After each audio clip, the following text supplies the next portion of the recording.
Assalamualaikum warahmatullahi wabarakatuh. Baiklah, pada kesempatan kali ini saya akan menjelaskan mengenai metode simplex, Big M dan dua fasa. Jadi langsung saja ke studi kasusnya. Diketahui ada minimasi Z sama dengan X1 ditambah X2 minus 4X3 dengan kendala X1 tambah X2 ditambah 2X3 kecil sama dengan 9, X1 ditambah X2 dikurang X3 kecil sama dengan 2, minus X1 ditambah X2 ditambah X3 kecil sama dengan 4. Lalu X1, X2, dan X3 besar atau sama dengan 0. Jadi, langkah pertama yang kita lakukan mengubahnya ke dalam bentuk standar. Diketahui minimasi Z sama dengan X1 ditambah X2 minus 4X3 ditambah variable slack S1, S2, dan S3 di mana koefisiennya di sini bernilai 0. Dengan kendala X1 ditambah X2 ditambah 2X3 ditambah S1 sama dengan 9, X1 ditambah X2 minus X3 ditambah S2 sama dengan 2, minus X1 ditambah X2 ditambah X3 ditambah S3 sama dengan 4. Setelah didapat bentuk standar, eh, kita bentuk tabel inisial yang dapat dilihat pada layar. Selanjutnya, untuk nilai-nilai berikut, nilai CJ didapat dari nilai koefisien dari fungsi tujuannya. Selanjutnya, nilai di sini merupakan nilai-nilai dari koefisien pada masing-masing kendala dengan basis yaitu S1, S2, dan S3. Selanjutnya kita menentukan nilai C-Barrow. Nilai C-Barrow didapat dari hasil perhitungan CJ dikurangi CB dikalikan dengan koefisiennya, yang mana perhitungannya dapat dilihat sebagai berikut. Begitu juga untuk perhitungan seterusnya. Selanjutnya kita pilih, karena di sini kasusnya adalah minimasi, maka kita akan pilih C-Barrow yang bernilai paling negatif, yang mana nilai tersebut ada di kolom X3, sehingga nantinya X3 akan menjadi entering basis. Selanjutnya kita menentukan baris pivot, di mana baris pivot ini kita tentukan dengan menggunakan aturan rasio minimum, di mana 4,5 ini didapat dari nilai konstan, dibagi dengan nilai variabel non-basis yang terpilihnya, yaitu 2. 9 dibagi 2 yaitu 4,5. Begitu juga untuk seterusnya. Lalu di sini kenapa bernilai infinite? Karena dalam aturan rasio minimum, untuk kendala-kendala yang variabel non-basis terpilihnya memiliki koefisien 0 atau negatif, rasio akan langsung bernilai infinite. Karena di sini bernilai minus 1, maka rasionya akan langsung bernilai infinite. Selanjutnya dilakukan perhitungan yang serupa dan didapat rasio minimum bernilai 4. Sehingga S3 terpilih sebagai baris pivot dan S3 akan menjadi leaving basis. Setelah didapat kolom pivot dan baris pivot, dilakukan operasi pivot, di mana langkahnya itu pertama untuk tabel 1 baris ketiga di sini, di mana untuk tabel kedua nanti elemen pivotnya harus bernilai 1. Oleh karena itu, tabel 1 baris 3 kita kalikan dengan 1 lalu dibagi dengan 1. Di mana hasilnya itu akan mengisi tabel 2 baris ketiga yang dapat dilihat sebagai berikut. Selanjutnya untuk perhitungan tabel 1 baris 1, di mana yaitu tabel 2 baris 3 yang ini kita kalikan dengan min 2. Kenapa dikali min 2? Supaya nilai di sini bernilai 0 pada tabel keduanya. Dikali min 2 ditambah dengan nilai tabel 1 baris ke 1, di mana hasilnya akan mengisi tabel 2 baris ke 1.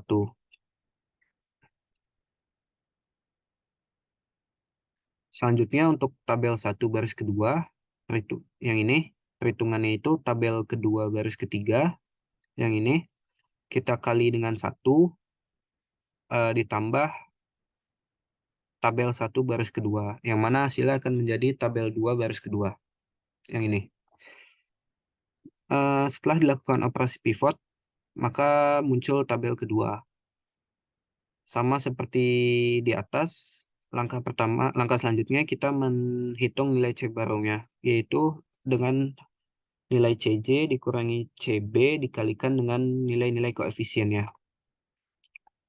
Eh, Setelah itu kita lihat nilai C bar row. Karena di sini masih ada nilai C bar row yang bernilai negatif, maka iterasi dilanjutkan, di mana X1 terpilih sebagai kolom pivot. Selanjutnya untuk menentukan baris pivot, kita melakukan dengan aturan rasio minimum. Sama seperti tadi, untuk 0,33 ini kita dapatkan dari konstan dibagi dengan variabel non-basis yang terpilihnya tadi. Selanjutnya di sini kenapa bernilai infinite? Karena variabel non-basis terpilihnya ini bernilai 0 dan juga minus. Oleh karena itu, kita buat rasionya itu sebagai infinite. Selanjutnya kita pilih eh, basis S1 sebagai baris pivot, dan juga didapat elemen pivotnya itu 3. Selanjutnya dilakukan operasi pivot, di mana tujuannya itu untuk elemen pivot di sini akan kita jadikan satu untuk tabel iterasi selanjutnya, di mana perhitungan itu untuk tabel 2 baris 1 yaitu tabel 1 baris ketiga kita kali dengan 1/3, yang mana hasilnya akan menjadi tabel 3 baris 1 sebagai berikut. Selanjutnya untuk tabel 2 baris kedua, eh, yaitu tabel ketiga baris 1 yang ini, kita kalikan dengan 0 ditambah tabel 2 baris kedua yang ini. Yang mana hasilnya akan menjadi tabel 3 baris kedua yang ini. Selanjutnya untuk tabel 2 baris ketiga, dari tabel 3 baris 1 dikalikan dengan 1 supaya nilai minus 1 di sini akan bernilai 0 di sini. Lalu ditambah tabel 2 baris ketiga. Setelah dilakukan operasi pivot, maka didapat tabel 3 sebagai berikut. Selanjutnya kita hitung nilai C barunya, sama seperti tadi, dan didapat nilai C barunya di sini sudah tidak ada yang bernilai negatif. Karena nilai C baru di sini seluruhnya sudah bernilai non negatif, maka kita sudah mendapatkan solusi optimal untuk permasalahan berikut, di mana solusinya itu untuk X1 adalah nilai sepertiga, X2 4/1/3, maaf, maksudnya di sini adalah X2, dan X3 bernilai 0. Selanjutnya untuk S1 sama 0, S2 sama dengan 6, dan X3 sama 0. Dan nilai Z minimum yang didapatkan yaitu 17, minus 17.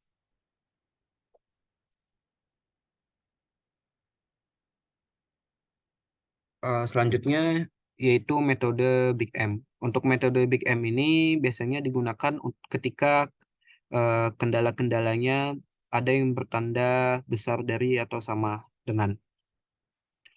Langsung saja ke studi kasus. Diketahui ada maksimasi Z sama dengan 4x1 ditambah 2x2 dengan kendala 2x1 ditambah x2 sama dengan 4, 2x1 tambah 3x2 besar besar sama dengan 8, x1 ditambah 2x2 kecil sama dengan 6, dan x1 x2-nya besar sama 0.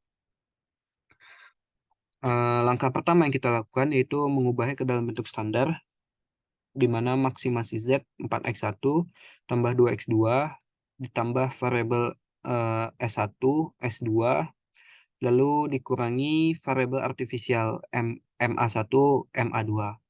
Selanjutnya untuk kendalanya itu 2x1 ditambah x2. Eh, Kalau untuk bertanda sama dengan, maka kita langsung tambahkan variabel artifisial. Di sini saya misalkan variabel artifisial adalah 1 sama dengan 4. Selanjutnya untuk kendala kedua 2x1 ditambah 3x2 dikurangi S1. Di sini S1 ini merupakan variabel surplus, lalu ditambah variabel artifisial A2 sama dengan 8.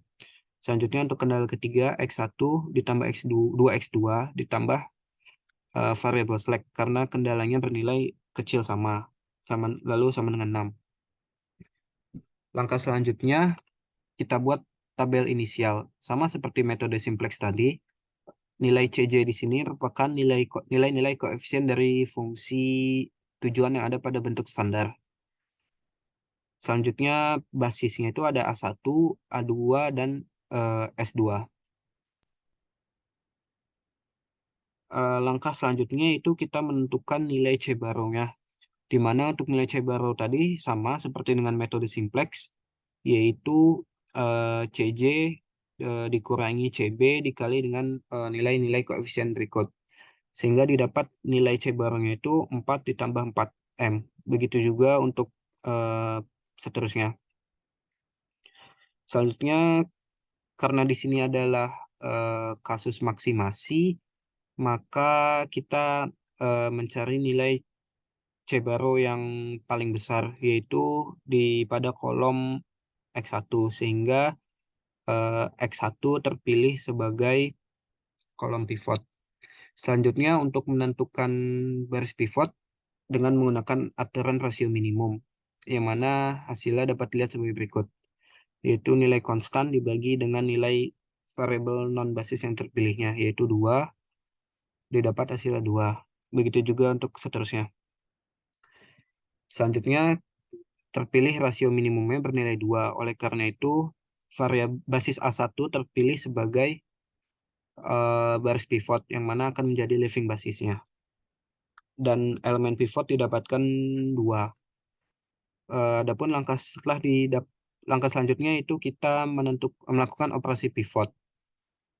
Sama seperti metode simplex tadi, untuk tabel 1 baris 1, elemen pivotnya ini untuk tabel selanjutnya harus kita jadikan nilainya sebagai 1, di mana tabel 1 baris 1 ini kita kalikan dengan 1/2, yang mana hasilnya itu akan menjadi tabel 2 baris 1, yang ini.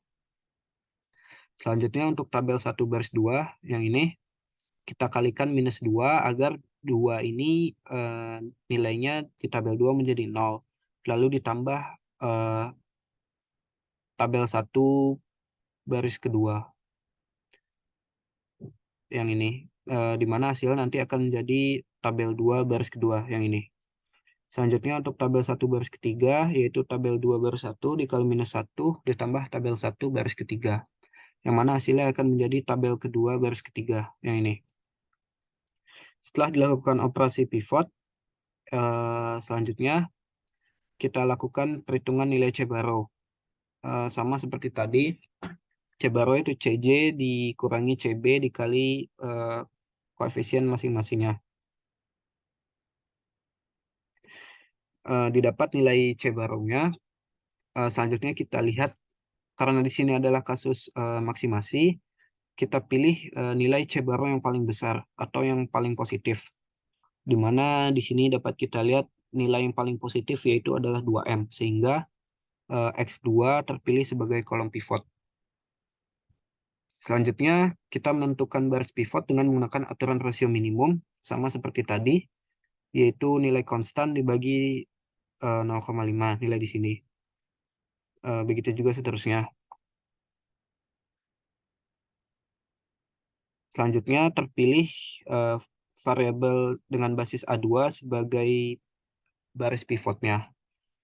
Yang mana A2 ini akan menjadi leaving basis dan kolom pivot X2 ini akan menjadi entering basis untuk iterasi selanjutnya.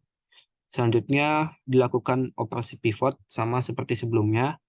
Untuk elemen pivotnya akan kita jadikan nilainya menjadi 1 di tabel iterasi selanjutnya, yaitu dengan cara tabel 2 baris kedua kita kalikan dengan setengah atau 1/2.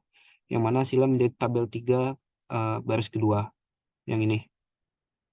Selanjutnya untuk tabel 2 baris 1, tabel 3 baris kedua yang ini kita kalikan minus 0,5 ditambah tabel 2 baris 1, sehingga hasilnya akan menjadi tabel 3 baris 1 yang ini. Begitu juga untuk tabel 2 baris ketiga, di mana perhitungannya dapat dilihat pada layar. Selanjutnya, setelah dilakukan operasi pivot, didapatkan tabel perhitungan untuk iterasi ketiganya. Selanjutnya, kita hitung nilai C baronya sama seperti tadi. Dan setelah dilakukan perhitungan nilai C baro, bisa kita lihat bahwa nilai C baru seluruhnya sudah non-positif atau tidak ada lagi yang bernilai positif. Oleh karena itu, iterasi dapat kita stop dan kita dapat mendapatkan nilai solusi optimal, di mana untuk solusi optimal itu ada X1 bernilai 1, X2 bernilai 2, dan X3, S1 bernilai 0, S2 bernilai 1, dan untuk nilai Z maksimumnya bernilai 8. Yang mana nilai 8 itu didapat dari 4 dikali 1 ditambah 2 dikali 2 ditambah 0 dikali 1, sehingga hasilnya adalah 8. Eh, itu merupakan perhitungan metode simplex Big M. Selanjutnya adalah perhitungan metode dua fasa. Di sini saya mengambil contoh kasus yang sama dengan metode Big M dan membuktikan apakah perhitungan metode Big M dan dua fasa ini sama hasilnya. Jadi langsung saja dengan kasus yang sama kita buat bentuk standarnya, yaitu maksimasi Z 4x1 ditambah 2x2 ditambah 0s1 ditambah 0s2 minus MA1 minus MA2. Kenapa di sini bertanda minus? Karena kasusnya adalah maksimasi. Seandainya kasus minimasi, maka kita ubah tandanya menjadi plus. Dengan kendala 2x1 ditambah x2, karena di sini tandanya sama dengan, langsung saja kita buat variabel artifisial A1 di sini. Begitu juga untuk seterusnya. Selanjutnya kita masuk ke fase 1. Untuk fase 1 di sini bertujuan untuk menghilangkan variabel artifisial nantinya. Jadi di sini kita misalkan variabel W, di mana maksimasi W sama dengan minus A1 minus A2 dengan kendala 2x1 tambah x2 ditambah A1 sama dengan 4, 2x1 tambah 3x2 minus S1 tambah A2 sama dengan 8, x1 tambah 2x2 tambah S2 sama dengan 6. Dengan x1, x2, S1, S2, A1, A2 besar sama dengan 0. Selanjutnya kita buat tabel inisial, di mana nilai CJ di sini merupakan nilai koefisien dari fungsi tujuan yang W ini. Selanjutnya untuk basisnya itu ada A1, A2, dan juga S2. Selanjutnya kita hitung nilai C barunya dengan cara CJ dikurang CB dikali dengan nilai di sini. Dan didapat nilainya adalah 4. Begitu juga untuk seterusnya. Selanjutnya kita pilih C baru yang bernilai paling positif. Di sini kita pilih untuk variabel X1 saja, yaitu bernilai 4 dengan C baru 4. Selanjutnya untuk menentukan baris pivotnya dengan menggunakan aturan rasio minimum. Sama seperti tadi, konstan dibagi dengan elemen yang ada pada kolom pivot. Dan didapat rasio minimumnya itu adalah 2. Sehingga A1 terpilih sebagai baris pivot yang akan menjadi leaving basis nantinya. Dan X1 menjadi entering basis. Selanjutnya dilakukan operasi pivot, sama seperti perhitungan simplex sebelumnya. Untuk elemen pivot di sini, kita akan jadikan 1 pada tabel iterasi selanjutnya. Di mana tabel 1 baris 1 kita kalikan dengan 1/2, yang mana hasilnya akan menjadi tabel 2 baris 1. Selanjutnya tabel 1 baris 2, tabel 2 baris 1, kita kalikan minus 2, ditambah tabel 1 B2, agar hasilnya menjadi 0. Selanjutnya tabel 1 B3 seperti berikut. Setelah dilakukan perhitungan operasi pivot, didapatkan hasilnya untuk tabel kedua sebagai berikut. Selanjutnya kita hitung nilai C barunya, sama seperti tadi. Begitu juga untuk seterusnya. Karena di sini kasusnya adalah maksimasi, kita lihat C baru yang bernilai paling positif. Sehingga didapat X2 sebagai kolom pivot. Selanjutnya kita tentukan baris pivotnya dengan menggunakan aturan rasio minimum, sama seperti tadi. dan didapat baris pivotnya itu adalah baris A2 dan elemen pivotnya adalah 2. Setelah itu kita lakukan operasi pivot dan didapat perhitungan untuk tabel ketiga. Selanjutnya kita lihat nilai C barongnya. Karena di sini nilai C barongnya sudah bernilai non positif atau kecil sama dengan 0, maka didapat solusi optimal untuk fase 1. Selanjutnya kita bisa lanjut ke perhitungan fase kedua, di mana pada fase kedua ini kita akan mencari solusi optimal bagi persoalan asal. Tabel inisial untuk fase 2 dibuat dengan menghapus kolom yang berhubungan dengan variabel artifisial dari tabel akhir pada fase 1 dan menghitung C bar yang baru berkenaan dengan fungsi tujuan asalnya. Jadi variabel artifisial A1, A2 dan di sini kita hilangkan dan tabel di sini kita dapatkan dari tabel akhir fase 1. Selanjutnya kita lihat nilai C barongnya. Karena di sini nilai C barongnya sudah bernilai kecil atau sama dengan 0 atau sudah tidak ada lagi yang bernilai positif, maka kita bisa langsung mendapatkan solusi optimalnya, di mana solusi optimalnya itu X1 sama dengan 1, X2 sama dengan 2, S1 sama dengan 0, S2 sama dengan 1, dengan nilai Z-nya itu adalah 8. Sehingga dapat kita lihat bahwa perhitungan Big M dan dua fasa akan menghasilkan nilai yang sama.